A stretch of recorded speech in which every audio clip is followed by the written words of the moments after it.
China just wrapped up a 4-day political meeting on Thursday, outlining roadmaps for its development ahead. The 5th plenary session, held by the 19th Central Committee of the CPC, released a communiqué mapping out the country's 14th five-year plan and also a long-term blueprint for 2035. And according to the communiqué, China will highlight high-quality growth and domestic circulation in the future, and also make technological self-sufficiency a strategic support for national development. So in this episode of our series, China Plans the Way Forward, how to read China's economic transition. What are the challenges ahead? And what does a more self-reliant China mean for the world? Joining me for discussion today in Beijing is Professor Zhang Gong from the University of International Business and Economics. From Los Angeles via Skype is Gregory Tanaka, visiting distinguished fellow at Instituto McLaren. And also from Beijing via phone is Victor Gaujikai, chair professor at Soochow University. Well, the released communiqué outlines the 14th five-year plan and also the long-range objectives through the year 2035. So first, let's talk about the GDP goals. Of course, this is only an advice to the plan for the next 5 years, so no specific numbers have been pointed out. But in the communiqué, China's GDP is expected to cross the 100 trillion yuan mark in 2020, roughly $15 trillion US, and the per capita GDP will reach the level of a moderately developed 2035. So although no specific growth figure here, what do you think of China's GDP growth will look like over the next 5 years? Professor Gong. Well, let's just first talk about the GDP growth in the last 5 years, averaging about 6.7% up until the end of 2019. And this year, of course, is very special. Even though we had a very difficult situation due to the pandemic, I think China is the only major economy in the world that is able to record a positive growth. So I think the IMF is projecting 1.9%. So let's just assume even very close to around, like, say, 2%. If you average it over the last 5 years, we're really talking about a growth rate, I think, very close to 6%, a little bit short of 6%. And shouldn't, if we didn't have the pandemic, I'm pretty sure we're going to reach a 6% GDP growth target for the last 5 years. Now, moving forward, I think even though this communiqué didn't specifically mention a number, but I think it's widely accepted. There's a wide consensus in China among economists in the economist community that we're going to reach something between 5% and 6%. You know, it's a fact that China's GDP growth has been steadily coming down in the last 10 years or so, but this is not surprising as we become larger and larger. Of course, you know, the growth rate cannot be maintained at the same time because, you know, there's a sky is the limit. But even, you know, taking into consideration such a large size, you know, we are the second largest economy in the world right now. For this size to grow at between 5 to 6% in the next 5 years, that's already a very, you know, great achievement in my opinion. I mean, developed economies usually achieve something between, you know, say 2 or 3% a year. That would be a spectacular year. Say, for example, in the United States or in countries in the European Union. So moving forward, I think it's quite likely that we'll reach that target. And I want to mention that in particular, I think next year, 2021, we'll have a great year, in my opinion, because there's historic precedent that right after a natural disaster like this, you know, like in the 1918-1919 Spanish flu, the economy in many developed countries experienced spectacular growth after that. The United States, in particular, experienced a span of 10 years of, you know, very high growth. So I think it would be exactly the same thing for China. I would describe as a revengeful recovery in next year. So revengeful progress, as what you said, but the problem with that is revengeful development is not sustainable. Well, I think at least for next year, it's going to be very great. I think we're really reading way into the future. 2022, I would still expect that we're going to have something very decent, 5 to 6% growth. So that speed, in my opinion, can be maintained for the next at least 3 to 4 years. And by the end of the next 14th five-year plan, we should be able to achieve an overall target of 5% growth a year. So you are quite optimistic about the future development of Chinese economy in the next 5 years. Absolutely. Actually, the fact itself that this plenary session was held as planned amid the COVID-19 pandemic is a proof that China's coronavirus situation as well as economic situation have been stabilized. That's why the Chinese national leaders can sit together to plan for the development in the next 5 years. Right. Well, Professor Tanaka, as many countries are still struggling to fight the second wave of COVID-19 and an economic recession, how important do you think a robust Chinese economy for the global economy? I think that having a robust China economy will be crucial to the future of the global economy. The problem is there are problems bigger than COVID-19, and they preceded the onset of COVID-19, and that is massive amounts of debt at all levels in the American society and also globally. I'm in that camp that believes there's a decent possibility of an actual economic collapse in the next 5 years, potentially triggered by the breakdown of the global banking system, starting possibly with severe problems with Deutsche Bank. And so all these banks are interconnected. So if one bank goes down, it could drag down all the other banks. So that's one factor, is the amount of debt out there and the indebtedness held by banks, what I believe is a very vulnerable world banking system right now. The second problem is that the U.S. is itself in a constitutional crisis. The bickering between the Democratic and Republican parties is now approaching full-out civil war. I mean, they're just, it's actually embarrassing for me as an American to see what's going on in Washington, D.C. So this can throw another monkey wrench into the return of a positive global economy. In fact, it could drag down the global economy further, as whoever wins the presidential election may take measures to bolster the U.S. while sacrificing the economies of other countries in the world. So this is a very vulnerable period in world history. I think the numbers there are massively high, and so the risk is very high. And so when you ask about the global economy or China's economy in the next 5 years, I think there's a chance for a severe downturn. And, this is not something I want, but it's something that I see potentially happening. All right. And among the problems is, apart from the external environment, the middle income trap is the problems that have been discussed by the economic experts a lot as well. So, Victor, what is middle income trap, and do you share that concern? Well, I would say the middle income trap is a problem which has plagued many emerging markets, especially in Latin America, for example, at a point where their economic growth would stall and their prospect of moving forward into a developed economy will be eliminated. And I think this problem is a real problem, and China needs to face that possibility.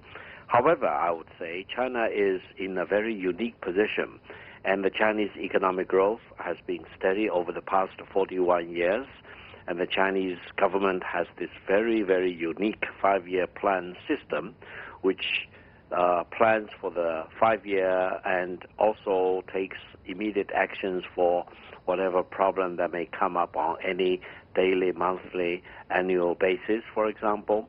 So I think given the discipline of the Chinese economic development and the solid track record that the Chinese government has managed to fulfill all the economic promises it has been made over the past few decades, I'm confident that the economic growth momentum in China will be maintained, especially in this very, very difficult global economic period of time.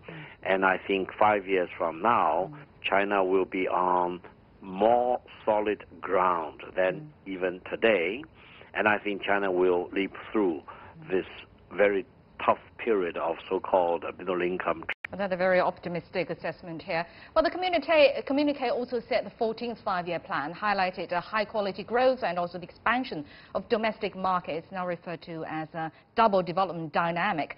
The South China Morning Post phrases it like this: self-reliance is the theme of the five-year plan as China braces for the threats of decoupling and diminishing globalization by pivoting to its domestic economy. The strategy called dual circulation will see China remain open to foreign investment and trade while pivoting to build an internal economic ecosystem less prone to external sanctions and turbulence. Mr. Tanaka, how do you see that interpretation? Is China being forced to turn inward as a result of economic decoupling and diminishing globalization? I think the two fit together neatly. They're interconnected. As China expands its global trade, that's going to fund internal development of the domestic economy. And so the two work hand in hand. And if it's done properly, I think it should come off with success on both fronts, with each sector mutually reinforcing the other. Now, one thing I'd like to see is for China to develop its domestic economy in the western part of the country. And China is very much aware that this has to happen. So that's where some of the benefit needs to go when there's an expansion of trade with other countries. The benefits need to accrue in the western part of China. So that's what I'd like to see. And I'm one of those who believes that One Belt and Road will help to develop that dynamic. Well, sentiments towards China's economic prospects are quite different. As actually, some say if China's economy, which is already recovering swiftly from coronavirus shock, can stick to the growth trajectory of recent years, it will surpass the U.S. within the next decade. Professor Gong, do you agree with that? Well, in technical terms, there are two ways of measuring the size of economy. One is called GDP size at a nominal level, and one is called purchasing price parity calculation. On the latter part, we actually have already surpassed the United States quite a few years ago. I remember it was a report from the World Bank or either World Bank or IMF that said already, I think a couple of years ago, they were already past the United States in size in terms of the PPP calculation. But at the nominal level, we are right now, I think, is somewhere between 65 to 70%. But I think this year is a little bit different because you're going to see a small dip in the United States economy, whereas we are going to grow by say 2%.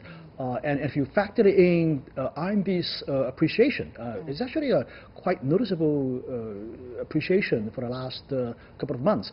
And if you take into all of this into consideration, we're talking about probably very close to 70% of the United States in size. And my projection is that, given the difference in growth in the next few years, we're probably going to catch up with the U.S. In aggregate size in 5 to 10 years, probably. I would say, being conservative is probably going to take 10 years. But let me also make a note here that, this kind of a comparison, in my opinion, is a little bit misleading because what really counts is GDP per capita. And in that regard, we're way behind, I think. Right now, China's only about 1/6 of the United States size.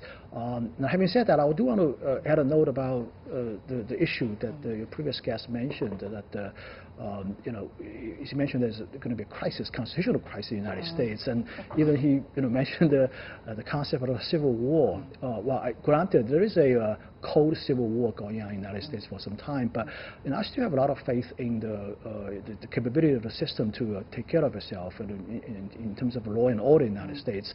Look at what FBI has done with respect to this kidnapping attempt of the Michigan governor, right? So that means that these organizations are being indeed monitored by the FBI. So I think there are going to be some turmoil, there are going to be some protests, maybe turning violent, but I'm a little bit skeptical. I'm very skeptical about the prospect of a civil war. So the coming week, not coming 5 years, but the coming week is quite crucial to the United States, at least.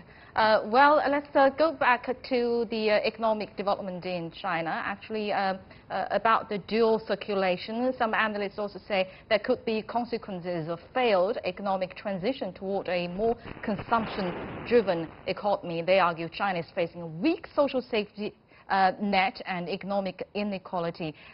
Victor, how do you look at these obstacles to consumption?